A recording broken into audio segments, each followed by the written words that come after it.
उलमाए ज़बील एहतराम, सादात मशाइख, हाज़रीन अहले सुन्नत व जमाअत, अस्सलामु अलैकुम व रहमतुल्लाहि व बरकातुहू। अल्हम्दुलिल्लाह अल्हम्दुलिल्लाहिल हन्नानिल मन्नान अल्लज़ी खलक़ल इंसान व अल्लमहुल बयान वस्सलातु वस्सलामु अला रसूलिही सय्यिदिल इंसी वल जान वअला आलिही व अस्हाबिही ज़विल खैरि वल इहसान, अम्मा बअद। फ़अऊज़ु बिल्लाहि मिनश शैतानिर रजीम, बिस्मिल्लाहिर रहमानिर रहीम। इन यंसुरकुमुल्लाहु फला गालिब लकुम व इन यख़ज़ुलकुम फमन ज़ल्लज़ी यंसुरुकुम मिन बअदिही व अलल्लाहि फल्यतवक्कलिल मुमिनून। सदक़ल्लाहु मौलाना अज़ीम। बारगाह रिसालत मुआज़ सल्लल्लाहु तआला अलैहि वसल्लम ने दुरूद पाक का हदिया पेश करें। अल्लाहुम्मा सल्लि अला सय्यिदिना मुहम्मद व अला आलिहि व अस्हाबिहि व बारिक व सल्लिम व अला आलिहि व अस्हाबिहि व बारिक व सल्लिम सलातन दाइमतन सरमदन अबदा। अज़ीज़ान गिरामी वक़ार, रात काफ़ी हो चुकी और मजमे में जितना जोश भरना था मद्दाए रसूल अहमद अली साहब ने भी भर दिया। और फिर मैं स्टेजों पर देखता हूँ कि हमारी उम्मत के दुबले पतले कफील का जब ये हाल है तो मोटे ताजे जलील का क्या होगा। आवाज यही होती है कि उम्मत को बेदार करने के लिए, और दुनिया खौफज़दा इन्हीं आवाज़ों से है। इसके अलावा हमारे पास बचा क्या है? हमारे पास क्या है? और जिस चीज से लोग खाइफ हैं, डरे हुए हैं, हमारा जुब्बा, हमारा अमामा, ये सारी चीजें नहीं है। उन्हें पता है कोई एक चीज अंदर से निकलती है जो इनकलाब लाती है। जलसे जुलूस और ये प्रोग्रामों से मैं काफी अपने आप को रोकता रहा, और अभी भी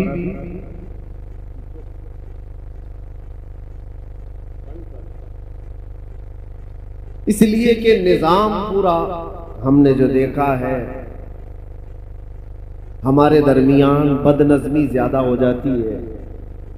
स्टेज पर भी, जलसों में भी भीड़ भाड़, लोग इसको तानो तशनी भी करते हैं। सुन्नियों के पास डिसिप्लिन नहीं है, और हमें लेकर के भी बहुत सारे एतराज़ात उठते हैं। जलसों में ऐसे मामलात हो जाते हैं। मेरे अजीज़ों, हम बच रहे थे, लेकिन रोज़ाना लोगों की इतनी ज्यादा मांग के हर जगह पर लोग चाहते हैं कि जलसा हो जाए, प्रोग्राम हो जाए। बैठ करके फिर मैंने सोचा कि आज जैसा तैसा ही सही, जिस अंदाज से भी मुसलमान जमा हो जाते हैं, ये शौकत इस्लाम का इजहार तो होता। और इसलिए भी अब आना हमने जरूरी महसूस कर लिया कि हिंदुस्तान में अब छोटे दज्जाल पैदा हो गए, और वो अगर भीड़ जमा कर पद यात्रा करके लोगों को भड़काएं और यूं कहें कि आपको दिल्ली ब्लास्ट के बाद आपने देखा होगा लोगों में भड़काने की कोशिश की जा रही है कि बम से उड़ाने वाले लोगों का भारत चाहिए या रक्षा करने वालों का भारत चाहिए। निशाना मुसलमानों की तरफ, वो कोई और होंगे उड़ाने वाले, हमारा उनसे ताल्लुक नहीं है। लेकिन हम भी आपसे ये कहते हैं, हाँ, हम भी जवाब में कहते हैं, हमें भारत कौन सा चाहिए? गोली मारने वाले गोडसे का नहीं चाहिए, हर दिल में मोहब्बत पैदा करने वाले गरीब नवाज का चाहिए। अमन के पैगाम हर इलाके में फैलाने वाले उस गरीब नवाज को तुमने पढ़ा ही नहीं है। आज लोगों में नफरत का बाजार गर्म हो चुका है। और इसलिए भी हम आपके सामने हाजिर हो जाते हैं कि आप डरो मत। देखें, एक बात मैं आपको बताता हूं, हर दिन हमारे लिए सब खुशहाली के नहीं होते, आजमाइश के भी वक्त आते हैं। चांद को भी गहन लगता है, लेकिन जब छट जाता है तो फिर आबो ताब के साथ चमकता भी है। उम्मत मुस्तफा सल्लल्लाहु अलैहि वसल्लम हमेशा से इम्तिहानात और आजमाइश के इस दौर से गुजरती गई है, और साबित कदमी का ये इम्तिहान होता है। आज पूरी दुनिया हमारी तरफ झपट पड़ने की नजर से देख रही है।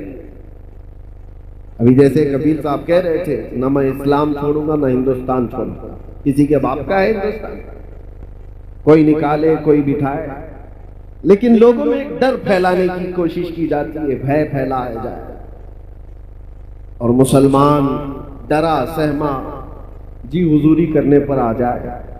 याद रखो मेरे अजीजों, ये तूफान तुम्हारे ईमान का इम्तिहान ले रहा है। इस तूफान में जितने खसो खाशाक और कचरे हैं सब उड़ जाएंगे, और जो मोहब्बत मुस्तफा के साथ हैं वो इन तूफानों का डटकर मुकाबला करेंगे और खड़े रहेंगे। इससे बड़े भी इम्तिहानात आ जाएं, वो डटे रहेंगे और जमे रहेंगे। कुरान कहता है, इन्नल्लज़ीना क़ालू रब्बुनल्लाह थुम्मा इस्तक़ामू, बेशक वो लोग जिन्होंने कहा अल्लाह हमारा रब है, फिर उस पर जमे रह गए, फिर उस पर डटे रह गए, उनके साथ क्या होगा? ततनज़्ज़लु अलैहिमुल मलाइका, अल्लाह फरमाता है उन पर अल्लाह फरिश्तों को उतारेगा। वो ये कहते हुए आएंगे, फरिश्ते डरो मत, घबराओ मत, थोड़े दिनों की बात है। जिस जन्नत का अल्लाह ने तुमसे वादा किया है वो जन्नत भी तुम्हारे इंतजार में है। वो दिन आए हैं हमारे। आज हर जगह पर कोई चाकू छुरी पर डराने की कोशिश कर रहा है। अरे आजकल के पैदा हुए कीड़े मकोड़े भी आ गए मोहम्मद अरबी सल्लल्लाहु अलैहि वसल्लम के शेरों को मुंह दिखाने के। हालात हमारे बदले हुए हैं। हमें अफसोस इस बात का है कि हमने जो हालात आज महसूस किए उसकी वजह ये तरीके मुस्तफा को छोड़ना है वजह बर्बादी। इसी से कौम दुनिया में हुई है बेइक्तिदार अपनी। उनके जो हम गुलाम थे खल्क के पेशवा रहे, उनसे फिरे जहां फिरा फिराई कमी वकार में। ये तो हालात हमारे इस तरह के हो गए कि हमारे बच्चे आवारा हो गए, हमारे जवान रास्ता भटक चुके। इसके लिए एक मशहूर मुहावरा, बल्कि किसी ने ये शेर के अंदाज में कहा था, दीवार क्या गिरी मेरे खस्ता मकान की, दीवार क्या गिरी मेरे खस्ता मकान की, लोगों ने आने जाने का रास्ता बना लिया। होता यही है कि घर की दीवार गिर गई तो लोग इधर से उधर जाने का उसको रास्ता बना लिए। तुम्हारे अखलाक थोड़े नीचे क्या आ गए, हर किसी कौम ने तुमको अपने निशाने पर रख लिया। हर कोई ट्रायल मुसलमानों पर करने लग गया। जिसको भी आज लोगों में, एक बात आपको मैं बताऊं, कहीं छुपा हुआ भी कोई कीड़ा मकोड़ा होगा, उसे मशहूर होना है तो मुसलमानों पर भोंक कर मशहूर होना चाहता है, इस्लाम पर बोल करके वो बाहर आना चाहता है, हीरो बनना चाहता है। हीरो बनने की ये जो होड़ लगी हुई है, हैरत की बात है, तुम्हें उस तरह की सस्ती शोहरत में भी हम ही याद आते हैं, वहां पर भी हमारी जरूरत होती है। लेकिन मेरे अजीजों, ये हालात हमेशा नहीं रहते, हमेशा नहीं रहते।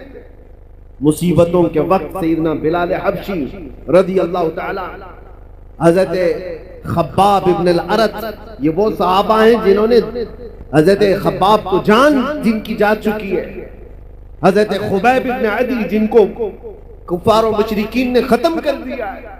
ये सारे हालात देख करके हुजूर पाक सल्लल्लाहु अलैहि वसल्लम के पास सहाबा आए और पूछने लगे, या रसूल अल्लाह, क्या हमारा दीन हक नहीं है? ये सवाल सुनो तवज्जो से। जब मुसीबतें ज्यादा आई थी, अरे उसका 5% भी आज आप नहीं देख रहे, हम नहीं देख रहे हैं, जो सहाबा पर गुजरी। मॉब लिंचिंग नहीं होती थी उस वक्त, मॉब लिंचिंग भी हुई है, सिर्फ मर्दों की नहीं औरतों की भी। बच्चों की भी बेहिसाब उस वक्त कत्ल भी हुए। और इस्लाम की इब्तिदाई हालात में उन लोगों ने जो जो मसाइब सहे हैं, तकलीफ उठाई, तो हुजूर से आकर के उन्होंने पूछा था क्या हम हक दीन पर नहीं है, हमारा ईमान हक है या नहीं? हुजूर पाक सल्लल्लाहु ताला अलैहि वसल्लम ने फरमाया क्यों नहीं, भला बिल्कुल हक पर है। तो फिर इतनी मुसीबतें आती क्यों है, इतनी परेशानियां आती क्यों है? आज हो सकता है आप सबके दिलों में भी ये बात उठती हो कि अगर हम हक पर हैं तो ये हालात इस तरह बिखरे क्यों हैं? तो एक बात याद रख लेना, हुजूर ने तो ये जवाब फरमाया कि तुमसे ज्यादा मुसीबतें अंबिया इकराम पर आती थी। नबी तो गुनाह का सोच भी नहीं सकते, उन पर अल्लाह तबारक व तआला ने आजमाइशें डाली है। अंबिया इकराम पर सहाबा से भी ज्यादा मुसीबतें आई। हुजूर ने फरमाया जिसका जैसा इम्तिहान होगा वैसी मुसीबतों से गुजारा जाए। और मैं अपनी जुबान में आपसे एक बात कहता हूं, आप अपने आप को क्या कहते हैं? हुजूर पाक सल्लल्लाहु ताला अलैहि वसल्लम की बारगाह में जब निस्बत की बात आए, मुझसे गुजरात में किसी साहब ने पूछा, कहा था कि आप तो स्टेज पर इस तरह की बातें करते हैं और ये सारी चीजें होने के बाद फिर आप बोले। सुनो, हम कहते हैं हुजूर पाक सल्लल्लाहु ताला अलैहि वसल्लम की जब बात आती है तो शेर में इस्तिआरा के तौर पर हम कहते हैं तू शम्मे रिसालत है। ये कहते हैं या रसूल अल्लाह तू शम्मे रिसालत है, आलम तेरा परवाना। हम सब क्या हैं? हम सब क्या हैं? परवाने। और हुजूर को शमा हम कहते हैं। शमा और परवाने को कभी देखा भी है या सिर्फ और सिर्फ सुना है? थोड़ी देर अगर आप तवज्जो करें तो एक मौसम भी आता है, वैसे भी लाइट जहां पर भी आप जलाए, देखो कीड़े मकोड़े जो आ जाते इर्द गिर्द घूमते, चिराग रोशन करो, वहां पर भी छोटे छोटे पतंगे आ जाएंगे, कीड़े आ जाएंगे, वही परवाने हैं। और ये शमा के इर्द गिर्द आते क्यों हैं? थोड़ी देर उसकी रोशनी लेते, घूम फिर करके वहां पर मर जाते, जान दे देते। कितने कीड़े मर जाते हैं एक शमा के पास, रोशनी के पास। तो आप कभी उन पतंगों को पूछो, अपने भाइयों को भी मरते हुए देख रहे हो, फिर जाते क्यों हो? चिराग रोशन है, उसके इर्द गिर्द आते क्यों हो? परवाना जवाब देगा मैं पैदा ही हुआ हूं शमा पर जान देने के लिए। नारे तकबीर, दोनों हाथों को उठाकर नारे तकबीर, नारे रिसालत। इसीलिए परवाना ये कहता है तू नादान है, तू सिर्फ शमा के इर्द गिर्द मेरे भाइयों को मरते हुए देखा तो मुझसे पूछ रहा है मरी हुई लाशें देख करके फिर क्यों आता है? जवाब वो देता है परवाना मैं पैदा ही हुआ हूं शमा के अतराफ घूमकर अपनी जान देने के लिए। इन दुनिया वालों को बताओ, ऐ सुन्नी मुसलमानों, गैरत सुन्नी आज भी जिंदा है, उन पे मर मिटने का जज्बा कल भी था और आज भी है। हम पैदा हुए हैं मुस्तफा करीम सल्लल्लाहु ताला अलैहि वसल्लम की इज्जत पर मरने के लिए ही। इसीलिए तो हम अपने बुजुर्गों से जो मनकूल हमें अकीदे और अदब आए हैं, हम गुनगुना करके यूं कहते हैं बारगाह मुस्तफा में। हमारी अपनी जिंदगी होती तो फिक्र करते, हमारी अपनी जान होती तो हम फिक्र करते। अरे आदमी उस चीज की हिफाजत की फिक्र करता है जो उसकी खुद की हो। कपड़ा मेरा है तो मैं बचाऊं, सामान मेरा है तो मैं बचाऊं, जान मेरी है कहां के मैं हिफाजत की फिक्र करूं। हमने तो जान सुपुर्द की है मदीने के आका के हवाले। और इसीलिए बरेली के इमाम ने हमें ये सिखाया था, कभी ये मत कहना मेरी जान है मैं फिक्र करूंगा, मैं हिफाजत करूंगा, नहीं, बल्कि यूं कहना या रसूल अल्लाह दहन में जुबान तुम्हारे लिए, बदन में है जान तुम्हारे लिए, और हम आए यहां तुम्हारे लिए, उठे भी वहां। नारे तकबीर, नारे रिसालत।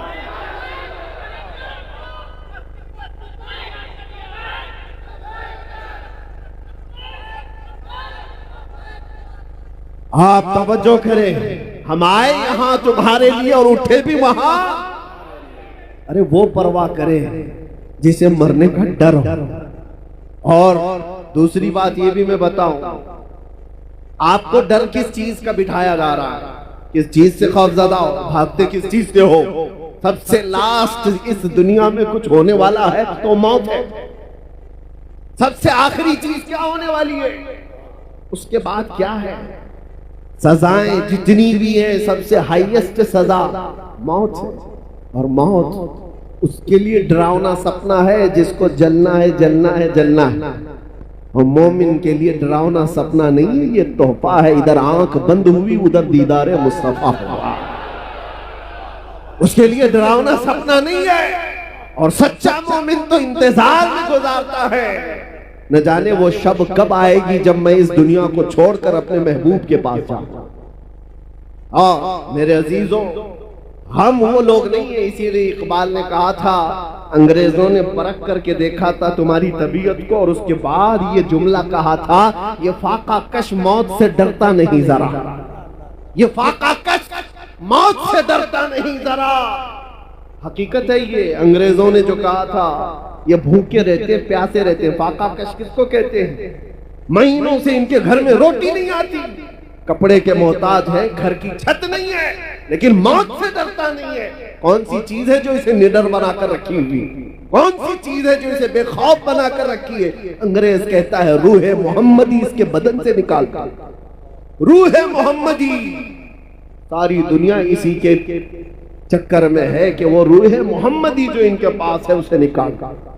आखिर हद तक मेरे अजीजों, दुनिया जिस चीज की कोशिश करती रहेगी वो यही है।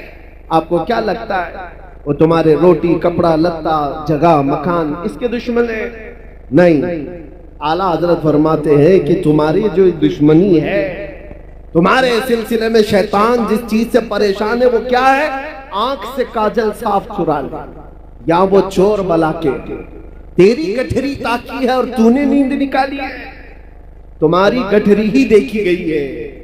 चोर जो है ना, देखता है मजमे में किसके पास है माल, और उसी की जेब पर नजर रखता है, और हर एक को देखता भी नहीं। इसीलिए मेरे अजीजों, आपके ऊपर नजर इसलिए है शैतान की कि गठरी में मोटा माल दिख रहा है, बड़ा माल उसको दिखता है। इसीलिए सारी की सारी ताकत सुन्नियों पर लगाई जाती है, और जहां भिखारी लोगों कुछ ही ना हो, उनका कौन दुश्मन है? उनका कौन दुश्मन है? उनके पास चोर को मिलना क्या है? और इसी वजह से लोग ये कहते हैं कि वो लोग तो इतने नमाजी हैं, 40-40 दिन चले जाते हैं, पूरी जमात लेकर के भी कुछ नहीं होता, कहीं कोई प्रॉब्लम नहीं होता। और हम जो है 4 लोग भी जाएं तो हमको पता नहीं कितने बैरिकेडिंग से क्रॉस करना पड़ता है। हमारे साथ भी मामला आता। और एक साहब, उनकी भी बात मैं आपके सामने रख रहा हूं, ऑफिसर। मैंने कहा, साहब इतनी बड़ी बड़ी जमातों को आप कुछ नहीं कहते, मैं अकेला आदमी, मेरे आगे पीछे कुछ भी नहीं, और सारे संतरी, सारे पहरेदार मेरे पीछे लगा देते हो। कहा वो बेजरर है, वो बेजरर है, जुमला था। वो नुकसानदेह नहीं है, नुकसानदेह नहीं है। वो कहीं पर भी जा सकते हैं, ताकि वो इजराइल में भी जा सकते हैं, कोई मसला नहीं। आपसे प्रॉब्लम है। कहा क्यों? आपसे प्रॉब्लम ये है कि वो बोलते कुछ नहीं और बोलते आप सबसे ज्यादा। तो कहा मेन मसला बोलने का, समझ में यही आया, बोलने का। तब फिर हमने आपको एक बात उनको ये कहा, आपकी सिक्योरिटी, आपकी अमन और शांति सब मुबारक हो, अगर बोलने में कंप्रोमाइज करने ही पर वो सारी छूट मिल सकती है तो 1000 बार मार दो, हमको वैसी छूट की जरूरत नहीं है। बुज़दिल बनकर, बेगैरत बनकर जीने का मतलब क्या है? तुम आज रोक सकते हो, इंशाअल्लाह कल रब तबारक व तआला हालात सही फरमा दे। आज तुम पाबंदियां लगा सकते हो, हमारे ऊपर किस चीज के लिए पाबंदियां? सिर्फ इसलिए कि हक बात बोलना है, हुजूर पाक की इज्जत के बारे में बोलना है। और सबसे बड़ी बात यह है कि लोगों को उठाना नहीं है, बेदार नहीं करना है, इश्क रसूल पर लोगों को उठाना नहीं है। ये मैं अंदर की बातें बता रहा हूँ। कुछ लोगों ने मुझे आकर ये कहा भी आपको जितना दूसरे टॉपिक्स पे बोलना है बोलते रहिए, कोई मसला नहीं है, लेकिन बस ये आप जो नामूसे रिसालत और इश्क रसूल की बात जिसमें नौजवानों को उठाते हैं, ये बंद कर दीजिए। कहा यही तो असल है, और जान नहीं रही तो फिर जिस्म का मतलब ही क्या? नमाज, रोजा, हज, ज़कात, ये सारी चीजें हाथ, पैर, आंख, कान का नाम काम कर सकती हैं, लेकिन किसी के अंदर रूह ही ना हो तो हाथ का क्या काम, पैर का क्या काम, ये आंख और नाक का क्या काम? रूह अगर है तो ये सारी चीजें काम की हैं, और रूह ना हो तो ये सब सड़ गल जाती है। इसीलिए इश्क मोहम्मद ही हमारी रूह है, मुस्तफा करीम का नाम हमारी जान है, और इसके बगैर हमारा कुछ नहीं है। इसीलिए आला हज़रत ने क्या कहा था, वो जो न थे तो, सुन्नियों को पता है, वो जो ना हो तो। दूसरा जुमला आपकी तरफ से ही होता है, हमने देखा है, जाहिल से जाहिल मोहल्ले में भी जाकर के पूछो, वो दूसरा जुमला खुद ही कहेंगे, वो जो ना हो तो। सबको पता है हमारी जिंदगी में भी वो जो ना हो तो, अरे कब्र में भी वो जो ना हो तो, और हश्र में भी वो जो ना हो तो, कुछ ना, तुम्हारी नमाज में भी, तुम्हारी अजान में भी वो जो ना हो तो। ये एक बात याद रखो, आबरूए माज़ना में मुस्तफा, हम सबकी इज्जत आबरू मुस्तफा के नाम से है, और अगर वो ना हो तो फिर कुछ भी नहीं है, कुछ भी नहीं है। इसीलिए अपनी सारी ताकत और कुव्वत इसी बात पर लगाओ कि मुझसे ये दौलत कोई छीनने ना पाए, मुझसे ये चीज कोई छीनने ना पाए। मैं जो बात कह रहा था उसको मैं आगे बढ़ाता हूँ। हालात हमेशा एक तरह के नहीं रहते। लोग अगर ये समझते ताकत के नशे में कि सब कुछ अब जैसा चाहे वैसा चला लेंगे, तो बाज औकात कुत्ता भी जो बैलगाड़ी के नीचे चलता है वो यही सोचता है पूरी बैलगाड़ी मैं ही चला रहा हूं, उसको भी ऐसा लगता है।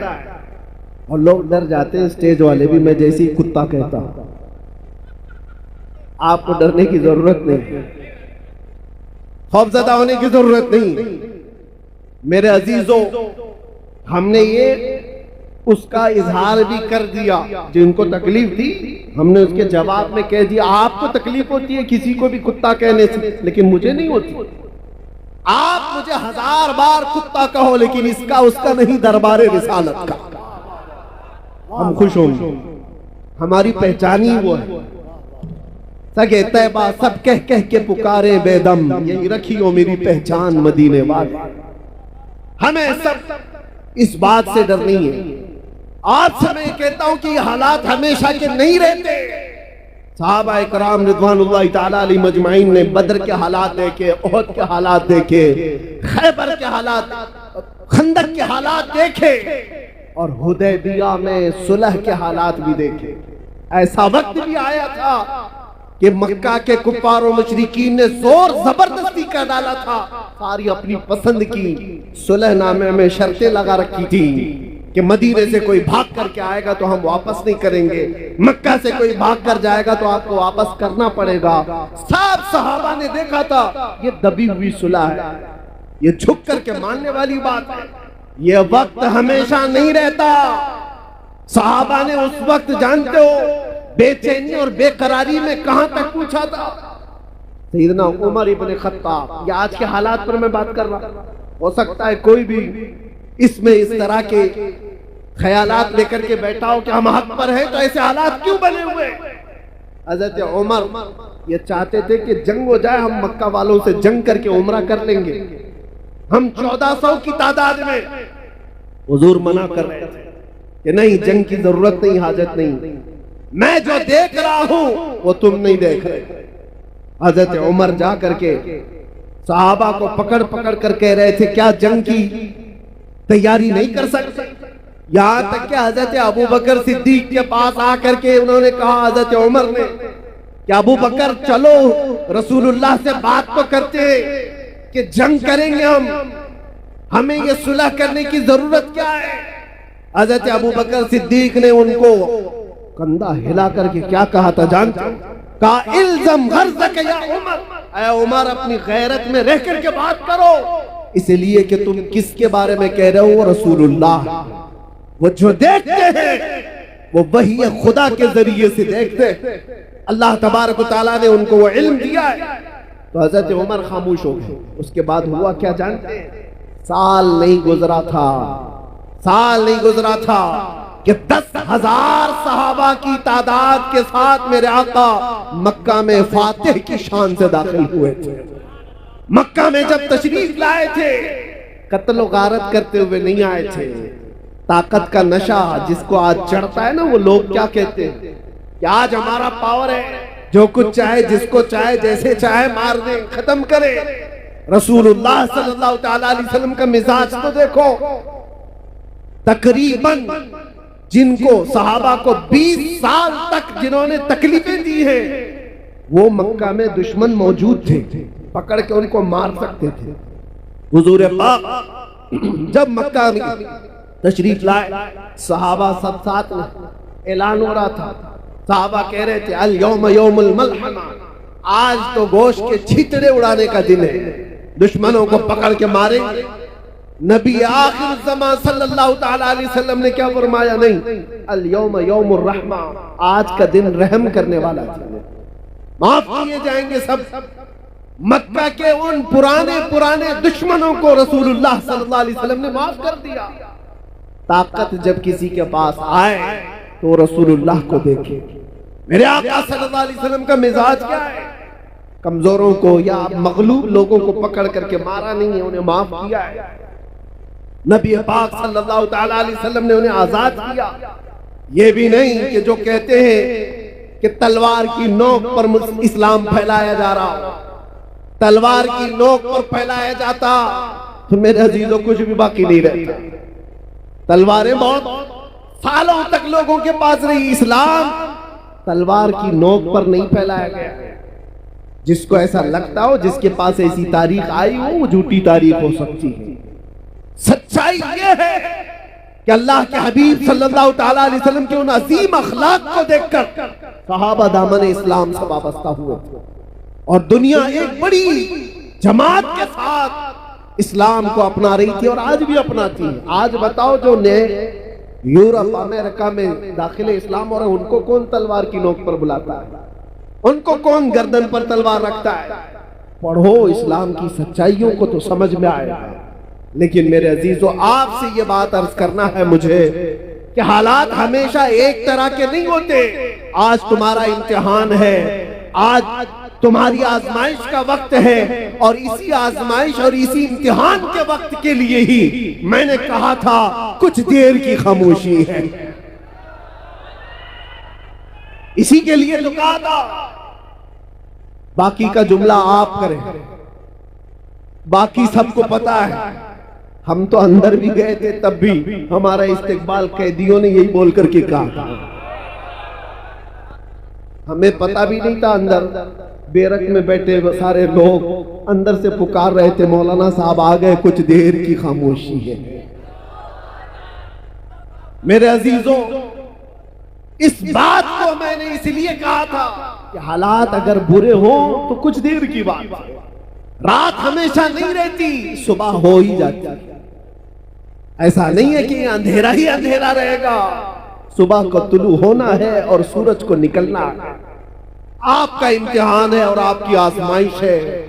आप में से कितने ऐसे लोग हैं जो नामूसे मुस्तफा सल्लल्लाहु ताला अलैहि वसल्लम के लिए खड़े रहते हैं और कितने ऐसे हैं जो बिक जाते हैं। ये आज देखा जाएगा।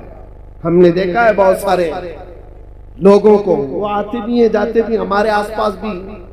ये वो हवाओं वाले लोग हैं जिनको अहमद अली साहब अभी कह करके गए। कुछ लोग वो हैं जो जी हुजूर से आगे नहीं गए, उनकी किस्मत में होगा। लेकिन आप एक बात याद रखो, आपने अपनी जान और अपना ईमान रसूलुल्लाह को समझा है तो इस बारे में किसी से समझौता करने की जरूरत नहीं है। अपनी आइडेंटिटी के साथ रहो, इंशाअल्लाह सब खैर होगा। अल्लाह कादिर मुतलक है, मालिकुल मुल्क जुल जलाली वल इकराम है। बड़े से बड़े आए इस रुए जमीन पर जिन्होंने खून की नदियां बहाई है। बड़े से बड़े तुर्रम खाए, लोगों की खोपड़ियों से मीनार बनाए, लेकिन क्या वो हमेशा के रह गए? उनका भी अंजाम खतरनाक हुआ। फिरौन भी गर्क हुआ है, नमरूद भी मर गया है, कोई बाकी नहीं रहा। यूनानो, मिस्र, रोमा सब मिट गए जहां से, बाकी मगर है अब तक नामो निशान हमारा। तौहीद की अमानत सीनों में है हमारे, आसान नहीं मिटाना नामो निशा हमारा। और कुछ बात तो है कि मिटती नहीं हस्ती हमारी, कुछ बात तो है कि मिटती नहीं हस्ती हमारी। सदियों रहा है दुश्मन दौरे ज़मा हमारा। और आप सबको ये बात मैं कह के जाता हूं कि आप तमामी हजरात के पास जो दौलत ईमान है, इश्क मुस्तफा की दौलत है, ये इतनी बड़ी दौलत है कि इसके बाद फिर आपको डर और खौफ की जरूरत है। आला हजरत कहते हैं, खौफ न रख रजा जरा, तू तो है अब्दे मुस्तफा, तेरे लिए अमान है, तेरे लिए अमान है। असल जिंदगी कौन सी है आप मुझे बताओ, इस दुनिया की या आखिरत की? पूरे मुसलमानों का अकीदा यही है, आखिरत की जिंदगी वही असली जिंदगी है, मरने के बाद की जिंदगी वही असली जिंदगी है। वो नॉन एंडिंग है, खत्म होने वाली नहीं है। उस जिंदगी की तैयारी करना चाहिए या इस जिंदगी की? मुझे बताओ। आखिरत की, तो आखिरत की जिंदगी अगर चाहते हो तो आओ। आखिरत का मैदान, वो महशर का मैदान, वो किसी के बाप दादाओं का नहीं है। यहाँ के बादशाह हो, यहाँ के तुर्रम खां हो, सब के सब जूतों की नोक पर आ जाएंगे जिन्होंने घमंड किया है, जिन्होंने तकब्बुर किया है। अल्लाह ताला क़यामत के दिन पुकार करके कहेगा, ऐनल मुतकब्बिरून, कहाँ है वो घमंड करने वाले लोग, कहाँ है वो जुल्म करने वाले लोग? उनको चूंटियों की तरह लाया जाएगा, उनकी कोई वकात नहीं। और जो उनकी जी हुजूरी में है वो भी सुन ले, उनका दामन, उनकी चप्पल उठाकर चलने वाले वो भी सुन ले। तुम्हारा भी हशर उनके साथ ही होगा। फिरौनों के साथ चलते थे तो फिरौनों के साथ जहन्नम में जाओगे। अगर नमरूदों की जी हुजूरी करते थे तो वहां पर भी तुम्हारा शुमार उनकी ही जमात में होगा। लेकिन जो बंदा यहाँ मुस्तफा करीम की इज्जत पर पहरा देता था, मुसीबतें सहता था, क़यामत के दिन उसे पुकारा जाएगा, कहाँ है वो महबूब की उम्मती, कहाँ है वो जमात जो दुनिया की जुल्म सतम सह करके आई है। और उस दिन हम देखेंगे मेरे अजीजों, उस दिन हम देखेंगे अर्श हक है, मसनदे रिफअत रसूलुल्लाह की, देखनी है हश्र में इज्जत रसूलुल्लाह की, और हम रसूलुल्लाह के, जन्नत रसूलुल्लाह।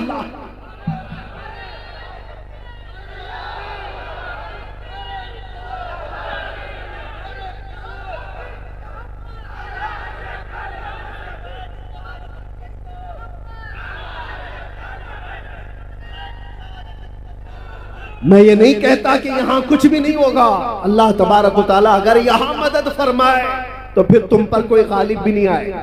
कुरान में अल्लाह फरमाता है, इन यंसुरकुमुल्लाह फला गालिब लकुम, अगर अल्लाह तुम्हारी मदद करे तो कोई भी तुम पर गलबा नहीं हासिल कर सकेगा।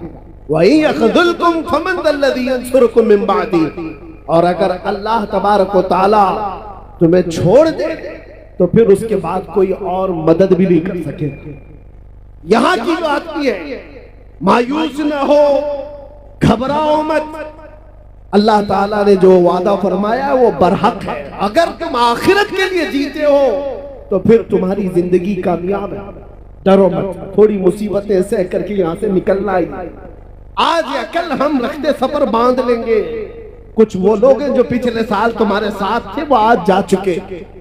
हो सकता है हम में से जो आज बैठे हैं अगले साल वो ना रहे, अगली सुबह भी ना रहे, किसी का भरोसा नहीं। हम सब मुसाफिर हैं, चल रहे हैं और निकल जाएंगे। अगर आखिरत की जिंदगी हमेशा की समझते हो, आखिरत का तस्वुर तुम्हारे दिलो दिमाग पर हावी है, तो फिर यहाँ की इन तमाम चीजों पर नजर मत रखो कि क्या जा रहा है यहाँ पर। बस अपना ईमान बचा करके रखो, और इज्जत तो उस दिन देखनी है। फकत इतना सबब है इन इकादे बज़्म महशर का।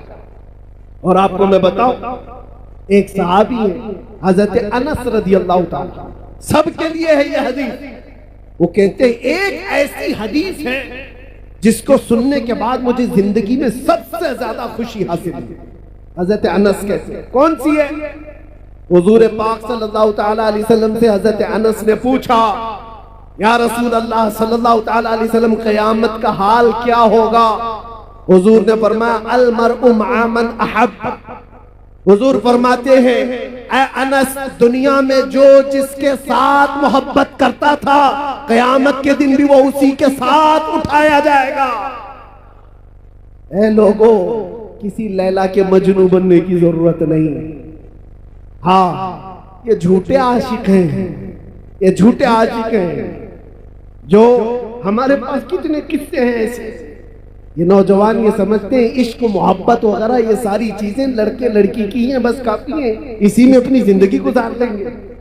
तो अल्लाह ने वैसे भी जोड़े लिखे हैं, सबके हिस्से में आ ही जाएगी इंशाअल्लाह। लेकिन उसके लिए ये जो मजाजी इश्क का ढोंग है, अरे तेरे चांद लेके आऊंगा, तारे लेके आऊंगा, आसमानों से वो तोड़ लाऊंगा। महबूबा को बोलता रहा, कितनी महबूबाएं शादी के बाद हमसे आकर शिकायत करती हैं, अब तो राशन आटा दाल भी नहीं लाता। ये तो तारे लाने वाला था, ये तो चांद लाने वाला था। ये मजाजी इश्क के दावे हैं, फजूल हैं, कुछ नहीं होते। हाँ, हकीकी इश्क वो है, तुमने एक बार मेरे मुस्तफा से कहा या रसूल अल्लाह, लब्बैक या रसूल अल्लाह कहा। वो रसूल पाक सल्लल्लाहु ताला अलैहि वसल्लम इतने खैरतमंद हैं कि दुनिया में भी तन्हा होने नहीं देते, कब्र में भी तन्हा होने नहीं देते, और हश्र में भी हाल ये है। मेरे आका फरमाते हैं, एक कंधे पर मेरी चादर होगी, वो गिर रही होगी, मैं उसको एक हाथ से संभाल रहा होगा और दूसरे हाथ से मेरे उस आशिक उम्मती को पकड़कर जन्नत में ले जा रहा होगा। जो ना भूला हम गरीबों को रजा, याद उसकी अपनी आदत कीजिए। अरे गैर नत्थु खेरे का जिक्र करने की जरूरत ही नहीं। हम रसूलुल्लाह के, जन्नत रसूलुल्लाह की, और देखनी है हश्र में। उस दिन का इंतजार करो मेरे अजीजों। क्या मंजर है, वो क्या माहौल है। आपने सुना भी होगा हदीसों में और उलमा से बयान में सुनते होंगे। ये उम्मत, ये मखलूक आदम अलैहिस्सलाम के पास जाती है अपनी सिफारिश के लिए। आदम अलैहिस्सलाम भेजते हैं नूह अलैहिस्सलाम के पास, इज़हबू इला गैरी, मेरे अलावा किसी और के पास जाओ। नूह अलैहिस्सलाम दूसरे नबी के पास भेज रहे हैं, ऐ मखलूक खुदा, ऐ इंसानों का हुजूम, जाओ किसी और नबी के पास, आज मेरे ही लिए मसला है। नफ्सी नफ्सी का वो जिक्र कर रहे हैं। ये सुना है ना हदीस आपने, 1,24,000 कमोबेश अंबिया इकराम के पास ये उम्मत, बल्कि ये पूरी इंसानियत घूमती रही सिफारिश करवाने के लिए कि अल्लाह हमारा हिसाब तो शुरू कर दे। अल्लाह ताला जलाल में है, अल्लाह का कहर और उसका गजब, अल्लाह तबारक व तआला अपने कहर और गजब में है। सारी मखलूक खुदा सारे नबियों के पास घूमती रही, फिर आखिर में आती कहां पर है, ये इंसानियत जमा कहां होती है। मैं ये नहीं कह रहा कि ये सिर्फ मुसलमान जाएंगे, ये हदीस में है आदम अलैहिस्सलाम से लेकर क़यामत तक पैदा होने वाले तमाम इंसान जाएंगे, चाहे वो काफिर हो, चाहे वो मुशरिक हो, चाहे वो कोई भी हो, सब के सब साथ मिलकर के नबियों के पास घूमेंगे, क्योंकि हिसाब ही नहीं शुरू हुआ है। आखिर में आएंगे मेरे मुस्तफा के पास, और नबी आखिर ज़मां सल्लल्लाहु ताला अलैहि वसल्लम को सारे लोग मिलकर के कहते हैं, आप हबीबुल्लाह हैं, आप अल्लाह के महबूब हैं, हमारी सिफारिश कर दीजिए। अल्लाह के नबी ने वो नहीं कहा जो दूसरे नबियों ने कहा, मेरे अलावा दूसरे नबियों के पास जाओ, बल्कि आखिरी रसूल ने ये कहा, अना लहा, मैं इसी के लिए तो इंतजार कर रहा था, मैं इसी के लिए हूँ आज तुम्हारी शफाअत के लिए। मेरे आका सल्लल्लाहु ताला अलैहि वसल्लम सजदे में गिर करके अल्लाह की हम्द बयान करें। रब ताला फरमाता है, ऐ महबूब अपना सर उठाओ, जिसकी सिफारिश करोगे कबूल की जाएगी। मैं आपसे पूछता हूँ, तवज्जो, मैं आपसे पूछता हूँ कि ये सारा मंजर आपको भी पता है कि सारे लोग कहाँ जाएंगे? आदम अलैहिस्सलाम के पास, नूह अलैहिस्सलाम के पास, इब्राहिम अलैहिस्सलाम के पास, इस्माइल अलैहिस्सलाम के पास, मूसा अलैहिस्सलाम, ईसा अलैहिस्सलाम, सबके पास जाएंगे। ये पहले से बताया गया है, बार बार सुनाया गया है। तो फिर मरने के बाद क़यामत के दिन डायरेक्ट रसूलुल्लाह के पास क्यों नहीं चले जाते? सबको मालूम है, सुन भी रखा है, अचानक होने वाली चीज थोड़ी ना है, बचपन से सुनते आ रहे इस हदीस को। उस दिन ये सारे लोग जो सुने हुए हैं मुसलमान, ये भी डायरेक्ट रसूलुल्लाह के पास क्यों नहीं चले जाते? सबको पता है आखिर में वहीं से होना है। ये घूम रहे क्यों? इधर से उधर, उधर से इधर, इधर से उधर, उधर से इधर। उस दिन मेरे अजीजों मेमोरी निकाल ली जाएगी, दुनिया के तमाम मामलात याद नहीं रहेंगे, घुमाया जाएगा और आखिर में मेरे मुस्तफा के पास लाया जाएगा। क्यों? आला हजरत इस मंजर को बयान करते हैं। क्यों? इसलिए खलीलो नजी मसीहो सफी सभी से कहीं न बनी। खलीलो नजी मसीहो सफी सभी से कहीं न बनी। ये बेखबरी की खल्क फिरी कहां से कहां तुम्हारे लिए। फकत इतना सबब है इन इकादे बज़्म महशर का कि उनकी शान महबूबी दिखाई जाने वाली है। क़यामत के दिन भी उनकी शान महबूबी दिखाई जाने वाली है। ऐ सुन्नी मुसलमानों, अपने नबी आखिर ज़मान सल्लल्लाहु तआला अलैहि वसल्लम की इज्जत पर मर मिटने वाले आप नबी पाक सल्लल्लाहु तआला अलैहि वसल्लम की इज्जत पर मर मिटने वाली कौम हो तो फिर इंतजार करो, आखिरत में वो इज्जत सबके लिए रखी गई है। आखिरत में वो इज्जत हमें देखनी है। अर्श हक है मसनद रिफात रसूलुल्लाह की, देखनी है हश्र में इज्जत रसूलुल्लाह की। आज तुम्हें कोई इज्जत दे रहा है नहीं दे रहा है इसकी परवाह मत करो। इज्जत देने की सर्टिफिकेट यहां किसी के पास नहीं है। ये जो सारे मामलात हैं ये इंसानों के, आज जो आप देख रहे हैं, मैंने देखा है बुजुर्गों ने हमें ये तालीम दी है। ये जो मजमा इज्जत देता है ये थोड़ी ही दिनों में इज्जत खींच भी लेता है। इनकी परवाह मत करो। इज्जत देने वाला अल्लाह रब्बुल इज्जत है और कुरान में फरमाता है वलिल्लाहिल इज्जतु वलिरसूलिही वलिलमुमिनीन। अल्लाह के लिए इज्जत है, रसूल के लिए इज्जत है और ईमान वालों के लिए इज्जत है। और जो लोग ये सोच रहे हैं कि दौलत में इज्जत हो जाए, शोहरत में बड़ी इज्जत है और खूबसूरती में बड़ी इज्जत है, ये कब तक की है जानते हो? कब तक की है? हमने बड़े बड़े खूबसूरत लोग भी देखे, चेहरे पर झुर्रियां पड़ गई तो लोगों ने छोड़ दी। माल वाले भी देखे, जब गुर्बत आ गई, गरीबी आ गई तो दुनिया उनसे दूर हो गई। जो लोग आसपास घूमते फिरते थे सब कट गए। ओहदे वाले भी देखे, मनसब वाले भी देखे। मनसब पर बैठा हुआ मंत्री था, गुजरता था तो लोग सलाम मारते थे। खत्म हो गया तो अभी कोई खैरियत पूछने वाला भी नहीं। मनसब से इज्जत, दौलत से इज्जत, खूबसूरती से इज्जत, ये सिर्फ और सिर्फ टेम्पररी है, आर्जी है। ये दुनिया की तमाम चीजें हमने देखा है। जवानी पर, तुम्हारी ताकत पर जो इज्जत दे रहा है ये सिर्फ और सिर्फ तुम्हारी खाम ख्याली है। इस धोखे में मत आना। हाँ, कायम रहने वाली, हमेशा रहने वाली इज्जत कौन सी है? वो पाउडर लाली से हासिल की हुई नहीं, वो दुनिया के जूते सीधे करके हासिल की हुई नहीं, वो दूसरे मनसब हासिल की हुई नहीं। वो इज्जत हमेशा बाकी रहती है जो कदमे मुस्तफा से होकर आती है। मेरे मुस्तफा की गुलामी से होकर के जो आती है वो इज्जत हमेशा बाकी रहती है। यही तो वजह है कि हमने दुनिया में देखा, बूढ़ा हो जाता आदमी तो उसको साइड कर देते लोग कि चाचा अब तुम्हारा काम नहीं है, तुम बैठो, अब तो जवान लोग काम करें। बहुत बूढ़ा हो गया आदमी तो उसे तो फैसलों में नहीं ले रहे, मशवरे में नहीं ले रहे। अरे सनकी है, कुछ का कुछ कह जाएगा। दुनिया का बुढ़ापा उसे कमजोर कर देता है, लोगों से दूर कर देता है। मगर मैंने देखा मेरे मुस्तफा के गुलामों में जो जितना बूढ़ा होता है उतनी इज्जत बढ़ती चली जाती है, उतनी इज्जत बढ़ती चली जाती है। दीन में जिसको इज्जत, दीन में जिसको बुढ़ापा आया है उसकी इज्जत कभी नहीं जाती, उसकी इज्जत कभी नहीं जाती। इसीलिए हो सकता है यहाँ वो आंखें होंगी जिन्होंने बरेली के ताजुश्शरिया को देखा होगा। एक झलक जिसने देखा होगा, आपको पता है 75 साल की उम्र, 75 साल की उम्र क्या होती है? एक बहुत बड़ा बुढ़ापा है, बहुत बड़ा बुढ़ापा है। लेकिन उस बुढ़ापे में जो जमाल चेहरे पर था वो लाखों जवानों के अंदर भी नजर नहीं आता था। वजह क्या है?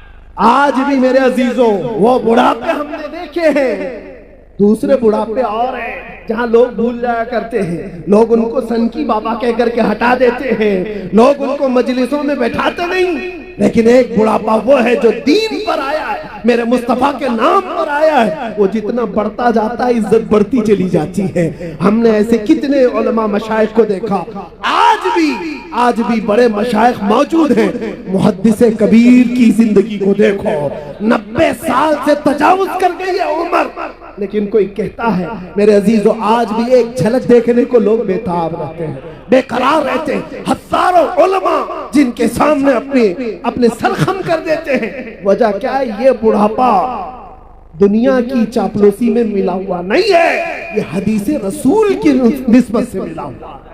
यह उम्र मुस्तफा करीम की गुलामी में मिली हुई है। इसीलिए आप सबसे भी एक बात ही कहूंगा और मैं अपनी तकरीर यहाँ पर खत्म करता हूँ। इधर उधर कहाँ जहाँ जहाँ मन करे ढूंढ करके वापस आ जाना। जिंदगी भर छान मार करके वो इज्जत ना ला पाओगे जो आमिना के लाल के दरबार में एक दिन की जिंदगी में मिल जाएगी। इसीलिए हजारों दिन भी अगर तुम्हें मिले, दुनिया की गुलामी में हजारों दिन की गुलामी तुम्हें वो इज्जत नहीं दे सकती जो मेरे मुस्तफा के नामूस पर एक मिनट की जिंदगी अता कर सकती है। हमारे पास आज क्या है? दुनिया हमें चाहती क्यों है? ये सिमडेगा, ये झारखंड, ये बंगाल, कोई इलाका बचा नहीं जहां मैं गया नहीं। सारे इलाकों को देखा, टूट करके जो लोग चाहते हैं वो इसलिए नहीं कि हमारी पार्टी का नेता आया है या किसी जगह का अमीर आया है या किसी जगह का बड़ा आदमी आया है। नहीं, दुनिया सिर्फ और सिर्फ हमसे मोहब्बत इसलिए करती है, जब तक बिके न थे तो कोई पूछता न था या रसूल अल्लाह तुमने खरीद कर हमें अनमोल कर दिया।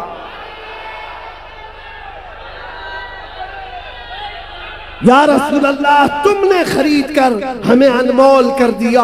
आ जाओ और इसी बात पर हम गुफ्तगू खत्म करते हैं कि मोहम्मद से वफा तूने तो हम तेरे हैं। ये जहां चीज है क्या लाहो कलम तेरे हैं। कुव्वते इश्क से हर बस्त को बाला कर दो, दहर में नामे मोहम्मद से उजाला कर दो। और दुनिया कुछ नहीं देती, जितना देती उससे डबल ले लेती है। इसलिए आला हजरत की इस बात पर कुर्बान जाओ। कौन देता है देने को मुंह चाहिए। अरे देने वाला है सच्चा हमारा नबी। लब्बैक या रसूल अल्लाह।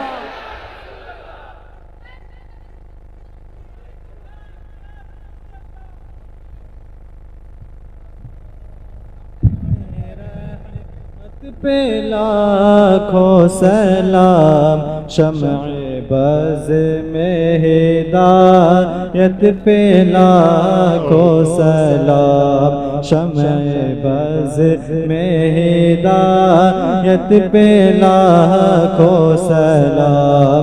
जिस सुहानी घड़ी चमका तैबा का चाँद, जिस सुहानी घड़ी चमका तैबा का चाँद, उस दिल अफरोज़े साअत पे लाखों सलाम। मुस्तफ़ा जाने रहमत पे लाखों सलाम, शम्अ बज़ में हिदायत पे लाखों सलाम। डाल दी क़ल्ब में अज़मते मुस्तफ़ा, डाल दी क़ल्ब में अज़मते मुस्तफ़ा। सैयदी आला हज़रत पे लाखों सलाम। मुस्तफ़ा जाने रहमत पे लाखों सलाम, शम्अ बज़ में हिदायत।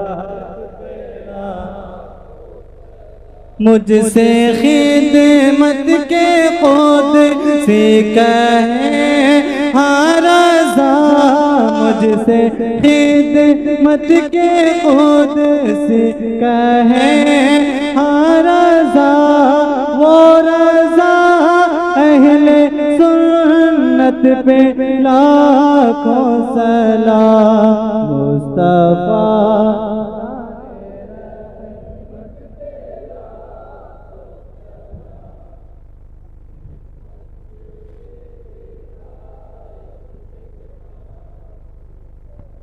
अस्सलातु वस्सलामु अलैका या रसूल अल्लाह, अस्सलातु वस्सलामु अलैका या नबी अल्लाह व अला आलिका व अस्हाबिका या खैर खल्क़िल्लाहि सल्लल्लाहु तआला अलैहि वसल्लम। या रसूल अल्लाह उन्ज़ुर हालना, या हबीब अल्लाह इस्मा क़ालना, इन्नना फ़ी बहरि ग़म्मिन मुग़रक़ून, खुद ऐदियना खुद ऐदियना खुद ऐदियना सहिल लना इश्कालना। या रब्बि बिल मुस्तफ़ा बल्लिग़ मक़ासिदना वग़फ़िर लना मा मदा या वासिअल करमी। इलाहुल आलमीन सत्तारुल उयूब गफ़्फ़ार ज़ुनूब क़दीर जब्बार खुदा, इस मजमे को अपनी बारगाह में शर्फ़ कबूलियत अता फरमा। इस जलसे में जितने बच्चे, बूढ़े, मर्द, ख़वातीन, जवान हाजिर आए, सबकी हाज़िरी को कबूल फरमा दे। ए अल्लाह ए करीम खुदा, यहाँ से निकलने से पहले हम सब की बख्शिश का ऐलान फरमा दे। या रब्बल आलमीन या अकरमल अकरमीन, हम सब के तमाम सय्यात को हसनात में तब्दील फरमा दे। मौला करीम हमारे बिगड़े हुए हालात को संवारते हैं। हम तौबा करते हैं मौला, हमें सिराते मुस्तकीम पर गामज़न फरमा दे। या अल्लाह या रब्बल आलमीन या अकरमल अकरमीन, हमें जो बीमार है उन्हें शिफा अता कर दे, जो बे औलाद है उन्हें साहब औलाद बना दे, जो नाहक मुकद्दमे और जेलों में उनको आज़ाद कर दे। ऐ अल्लाह, जो बेरोज़गार है उन्हें हलाल रोज़ियाँ अता फरमा, जो बेजोड़ है उन्हें नेक व सालेह रिश्ते अता फरमा। मौला करीम जो जिस हाल में है, परेशान है, तो बेहतर जानता अलीम व खबीर खुदा, उनकी परेशानियाँ दूर फरमा दे। खुसूसन इस पूरे इलाके की सुन्नियत पर रहम व करम फरमा दे। सबको मौला ईमान, अकीदे, अमल की इज्जत व आबरू की हिफाजत अता फरमा। हमारे इस मुल्क अजीज़ हिंदुस्तान में अमन व अमान अता फरमा। हमारे इस मुल्क को बरकतों वाला मुल्क बना दे। ऐ अल्लाह, इसको बुरी नज़र से बचा, जालिमों के जुल्म से बचा, शर्रीन व फितीनों के फितने से बचा। ऐ कदीर व जब्बार खुदा हसनल खालिकीन, मौला आखिर में तेरे दरबार में इतनी इल्तिजा है, न जाने की आंखें कब हमेशा के लिए बंद हो जाएं। इन आंखों के बंद होने से पहले एक बार तेरे हबीब पाक के चेहरे की ज़ियारत नसीब फरमा। इन्नल्लाह व मलाइकतहु युसल्लूना अलन नबी या अय्युहल्लज़ीना आमनू सल्लू अलैहि व सल्लिमू तस्लीमा। अल्लाहुम्मा सल्लि अला सय्यिदिना मुहम्मदिल करम व आलिहि व अस्हाबिहिल किराम व इब्निहिल करीम व बारिक व सल्लिम। दअवाहुम फीहा सुब्हानक अल्लाहुम्मा व तहिय्यतुहुम फीहा सलाम व आखिर दअवाहुम अनिल हम्दुलिल्लाहि रब्बिल आलमीन। जब दमे वापसी हो या अल्लाह, जब दमे वापसी हो या अल्लाह, लब पे जारी हो बस ला इलाहा इल्लल्लाह मुहम्मद रसूलुल्लाह।